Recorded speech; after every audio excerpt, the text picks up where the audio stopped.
Hi, and welcome to Saturday Strolling on a Sunday. For those of you who did not see my post, my brother-in-law got married yesterday, which was Saturday, the 23rd of September. And I did not film before the wedding at 2. Got home a little bit late, was tired, went to bed. So that's why we're going to stroll today on Sunday. But we're going to do it with a little twist. So first, I just wanted to show you guys these mounts. We hardly ever see them because they hang in the kitchen.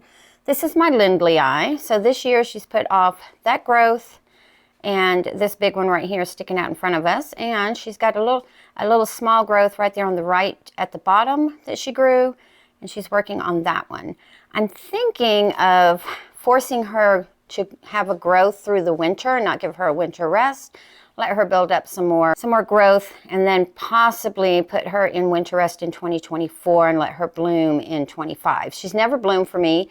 I've only had her, I think, a year and a half, maybe 2 years. I don't have the date on here, so I don't remember when I got her, but I know I've had her for at least a year and a half, if not 2 years. Let me know what you think about keeping her in growth mode and not letting her get a rest this year. And then this one is the dendrobium that I can never pronounce, so we'll just turn that right there for you. I'm assuming that's Hikonsine. I don't know. Y'all know I'm terrible with pronouncing these names. But she's put on quite a lot of new growth this season. She has lost some leaves. She did bloom earlier this year. And she also hangs in the window in the kitchen, which is a west-facing window. And stick around to the end, because what we're going to do is we're going to take this tagenago off the mount.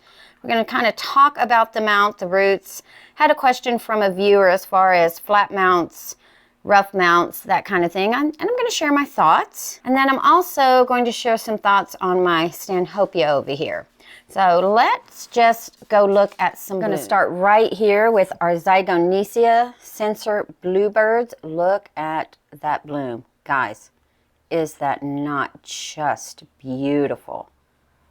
And she does have a little botrytis right there. I believe I dropped some water on her when I was putting the Cattleya mount back. But look at her, and that new growth that she came with also is producing a spike. So once these blooms go over, we'll have some more blooms to look forward to. My Makasaki back here, no blooms coming from the two new growths here, but there is still the potential of that one blooming. Nothing else over here at the moment in bloom.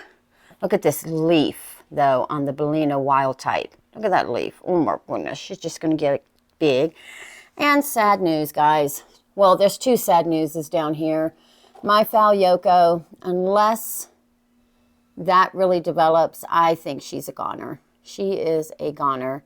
But I'm more upset. Let me squeeze around the table here.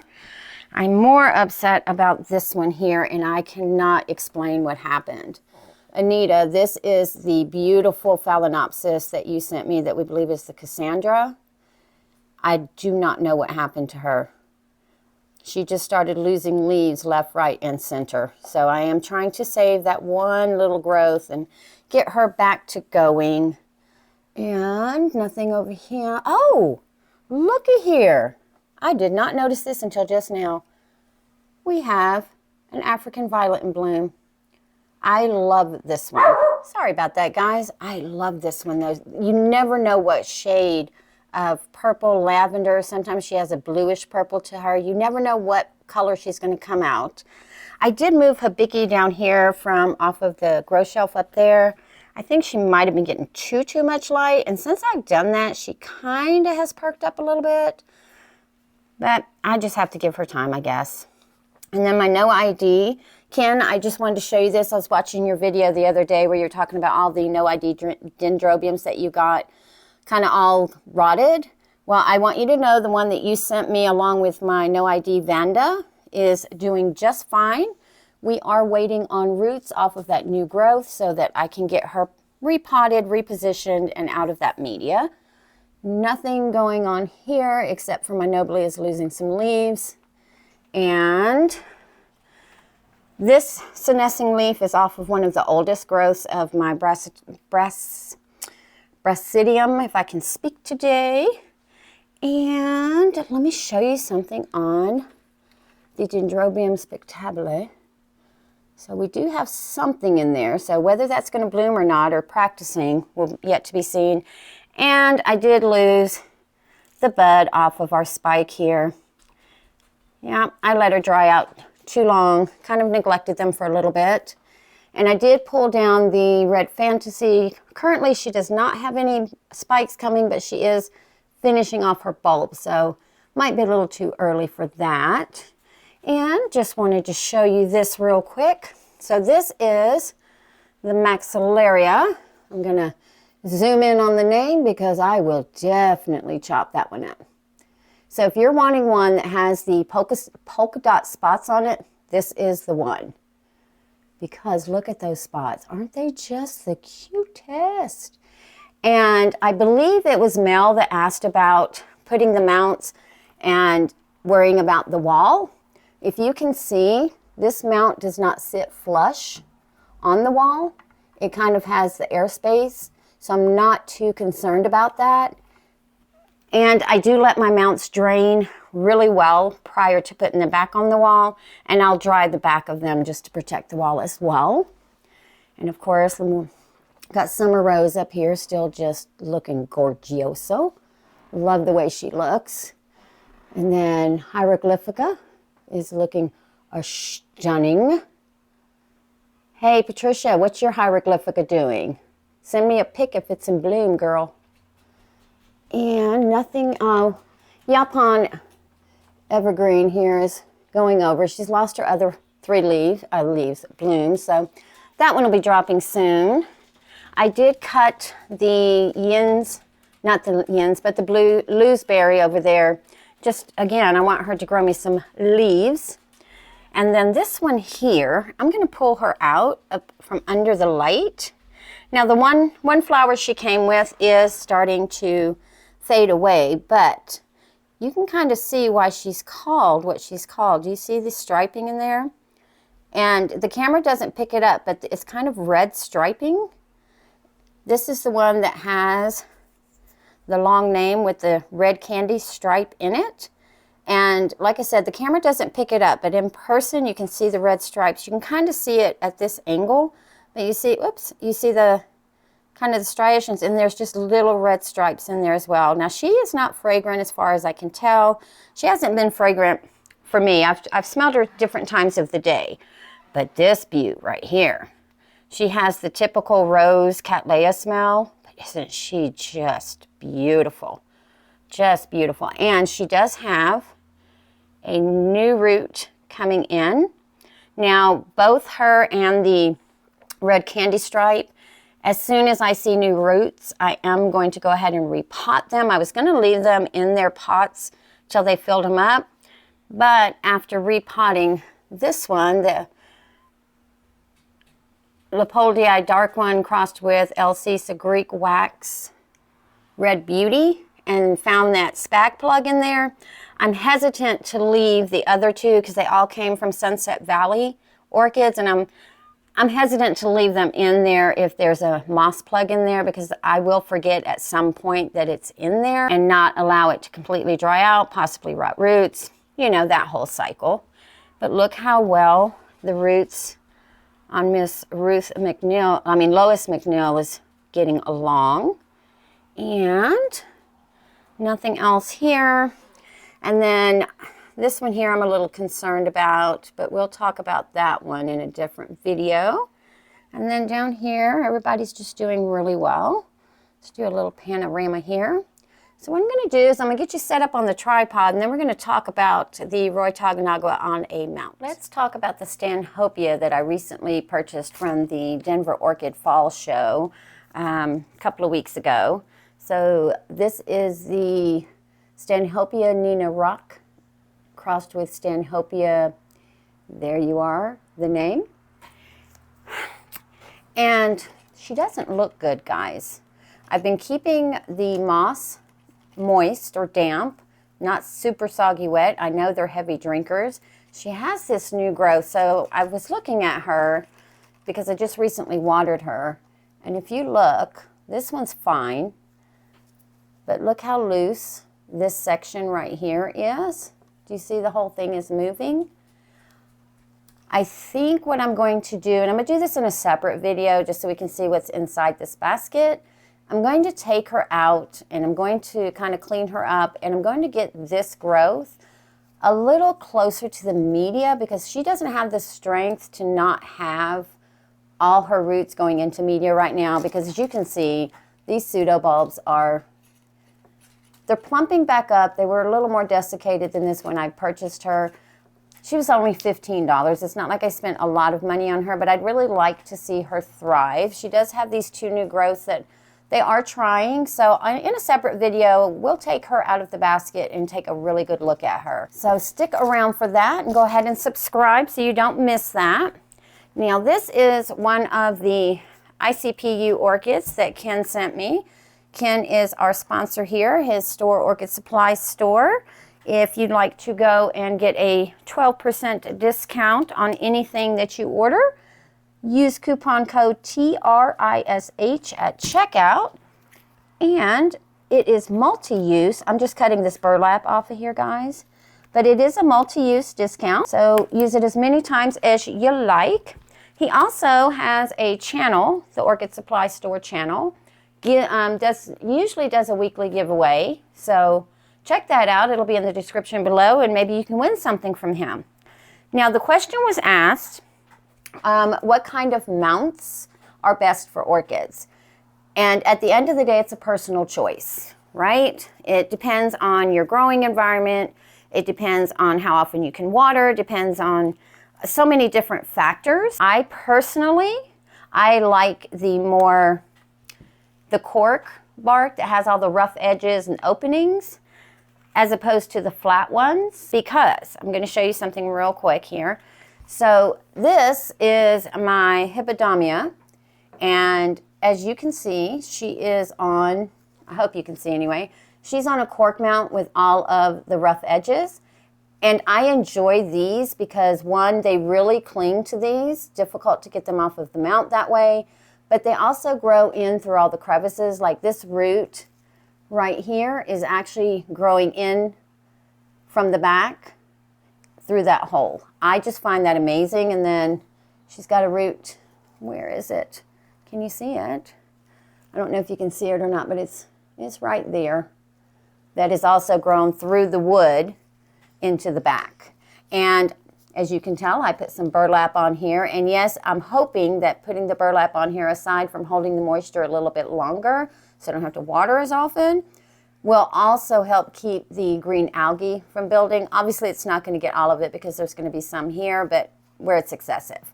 And how I put this particular piece of burlap on this mount is I just did it like a sewing machine. I just put the wires through the holes and then looped it back here. So doesn't she look cute on there? I just think that looks so cute. But I'm going to get this out of the way because otherwise somebody is going to break it. So leave it in that bowl. Now on the flat mount, this also goes with the question of, am I concerned about protecting my walls? With the cork mount, no, because they don't really hold the water per se. So this one has been soaking, and as you can see, there's lots of water back here. And fortunately, when this one was hanging on the wall, just like the maxillaria, the wood was not touching the wall. But this is one that I would put a towel under here, press, and then really let it dry a little bit before I hung it back up, just for that reason. Also, on the flatter woods, it is easier to kind of get the roots separated as opposed to the rough mount. And I'm just taking the plant tag, and as you can see, just gently going up underneath it, similar to how people use a knife. I like to use the plant tag if I can, and then that just releases that one. So it is easier to remove roots off of a flat mount as opposed to a rough mount. Again, it just really all depends. Everybody says you cannot grow mounts in your home. I don't say everybody. Some people will say that growing mounts in your home is difficult, and it's really not. You just have to choose the right orchid to put on a mount. Now, would I have thought to put a Roy Taganaga on a mount? Absolutely not. Absolutely not. Because they do require, you know, more moisture if you go by the internet and some other readings. So we're just, like I said, taking this burlap off here, and we do have a root that has grown into the burlap, so we're just going to move the burlap so we can keep that root. And the idea is similar to what I did with the maxillaria, but not quite. Okay, that root is really grown in, so let me remove the burlap first. I have found what I like about putting the burlap on, aside from the fact that it does kind of retain the moisture a little bit, is I can add bark and perlite to my moss mix to create some air for the roots on the mount. So it's not just spag moss. I've kind of enjoyed that. Let me just finish getting that off of there. And then it does look like she is tied on here, and I kept calling this a Tagnagua. It is not, guys. I lied. It's the Dendrobium green flash. My Roy Tagnagua is behind me. I'm sorry. I lied. I did not mean to lie to you. I'm so sorry. And I want to get this video done and posted because today is also my youngest daughter's birthday. I want to kind of, you know, spend some time with her as well. So now we are, let's see. There we go. So she's not really attached in the back too much. Take the tie out of there. That root has grown into the staple, so we're just going to take it right on off. Now the reason I'm deciding to do this at this point is this is its latest new growth, and it is going to start growing roots in the near future. How near?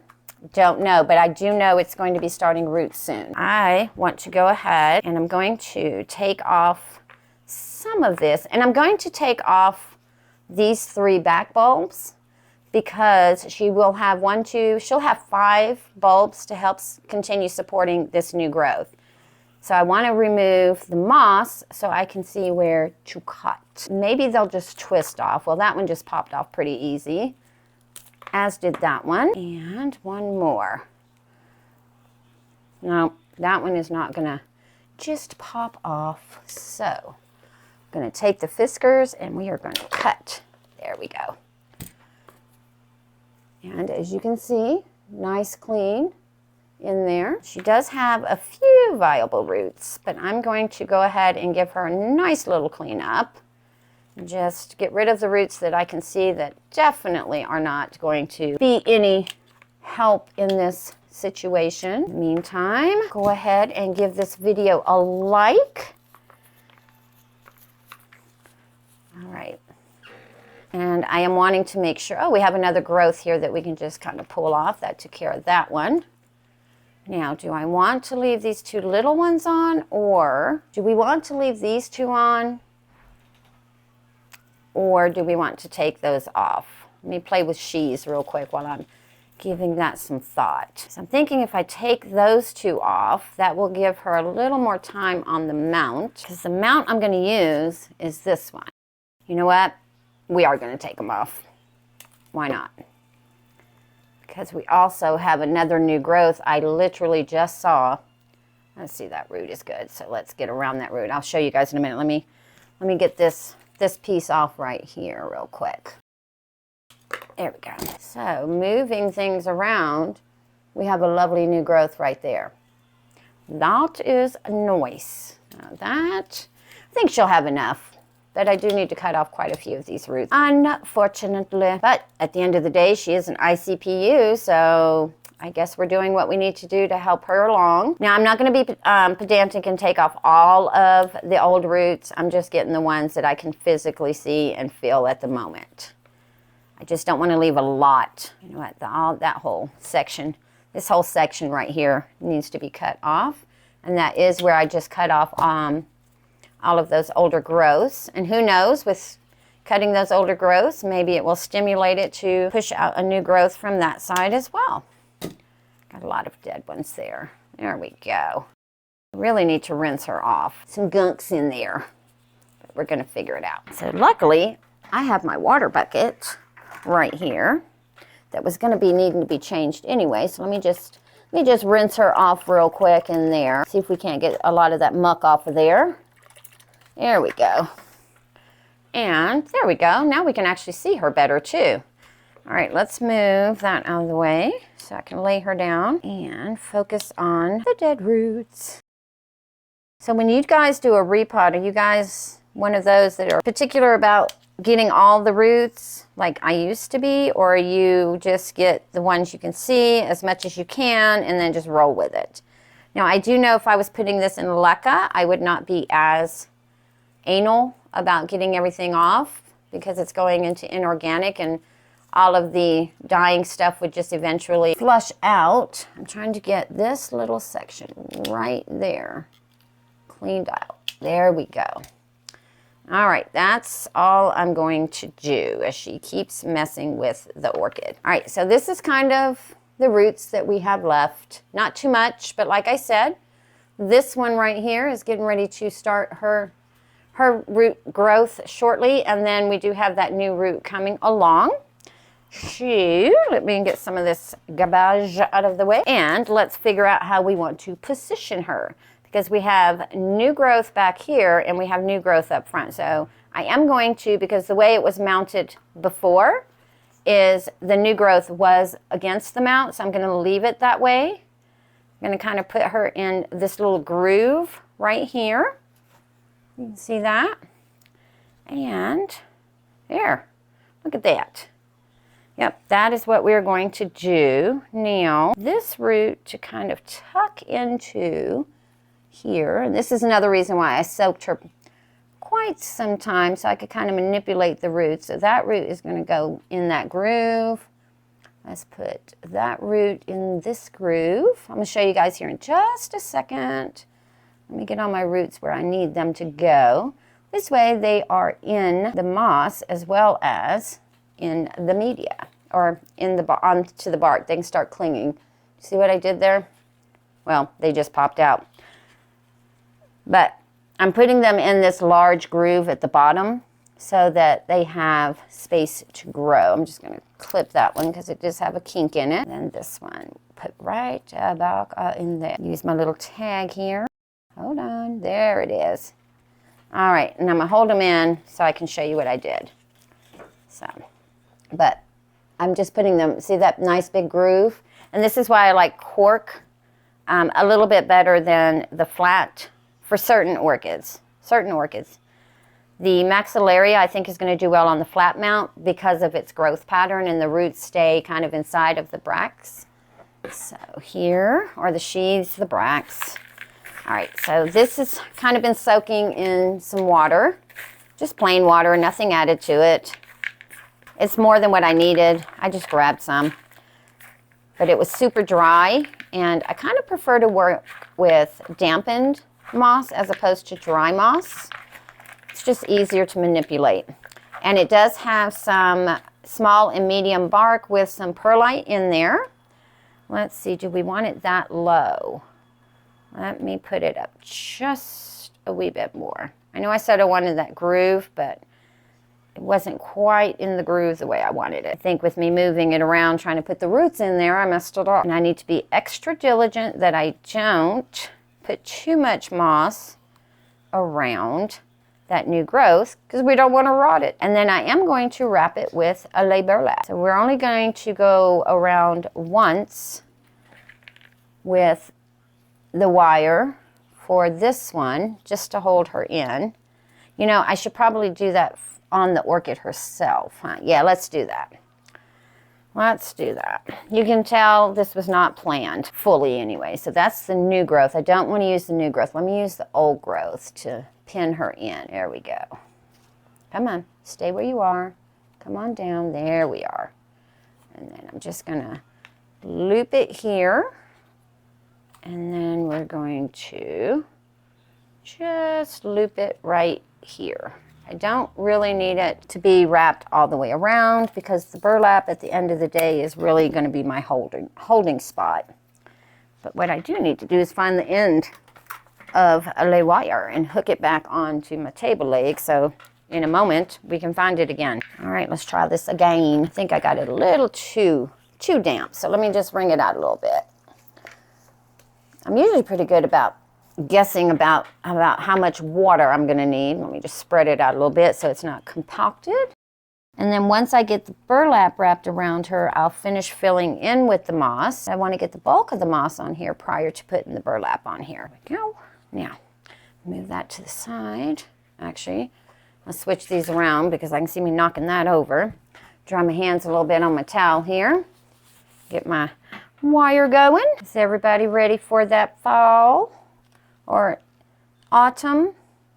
Let's see, do I want to do that first or the burlap first? Let's just do it straight burlap. Let's just get the burlap and then we will decide. Let's see, we're doing it this way. So we got it here and then up under here like so. And let's just fold it back. There we go. Start it like that. I need another hand. Someone come hold this for me, please.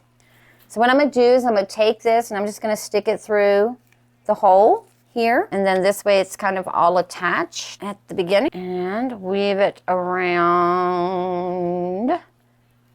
And then stick it in the hole again so that I can tie it off. Let's just press that in a little bit. And then I'll go that way with it. Move my hand here and let's just fix the burlap as we go. I don't know if any of you are sewers or crafters or anything like that, but this is kind of putting, come on, get in there. There we go. There we go. Now I got it kind of where I want it. But I do want this to kind of tuck in just a wee bit. So Loki's having a little bit of an anxious day today, guys. I do apologize for his growling, but he's having some moments today. And I'm just going to take these and I'm going to press them down to tighten it. And I'm going to cut pretty far down because what I'm going to do is this bottom section, I'm going to loop through a couple of the burlap holes here so that I can, let go there, tighten the bottom up. And then we're going to come up from the bottom and we're going to kind of tighten the top a little bit.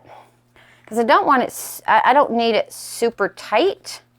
I just need it to hold the burlap, if that makes sense. Now, if I was trying to get her to hold the mount, then, or the orchid on the mount, then yeah, of course, I would want it a little more snug. But the idea is just to hold the burlap on. Just one more loop at the bottom here to make sure that our pocket is secure. And it doesn't look very pretty in the back, but you know what? Most people don't see the back. I don't worry about it now. If I was cross-stitching, oh my goodness, I would be so upset with myself the way this looks. But that is kind of what we have right now. And that is all the moss that is going to be in there at the moment because she doesn't have a lot of roots. She's got a few, but this way, if I need to, I can always loosen the wire a little bit, stuff some more moss in there, and then tighten her back up. So we'll have to see what this new growth right here does. Like I said, I'm pretty sure it's going to start growing some roots for us shortly. I might need to put a little bit right here where that root is exposed, just because it was not exposed prior to this. What I'm going to do, though, is I'm going to cover it. But I'm going to make sure there's more bark than anything right there. Or I wonder if we can just push her in. Let's see if we can just push that root in. No, we can't. Dang it. There we go. Now we got you. Now we got you in there. All righty. And then take a little bit of bark pieces out of here and sprinkle them around that new growth just so it doesn't stay too wet, you know? Not trying to rot it, especially since I just found it. May end up having to take some dry bark and put on there. All the wet bark is coming up with moss. There it goes. Boom. Ta-da! Let me know what you think, guys. I know it's pretty prehistoric, but I really like the way that this burlap is looking on the mounts. Thank you, Ken, for sharing that. Again, guys, go check out the Orchid Supply Store's videos. Ken gives out some amazing information, and like I said, giveaways. Don't forget to use that 12% discount code TRISH at checkout.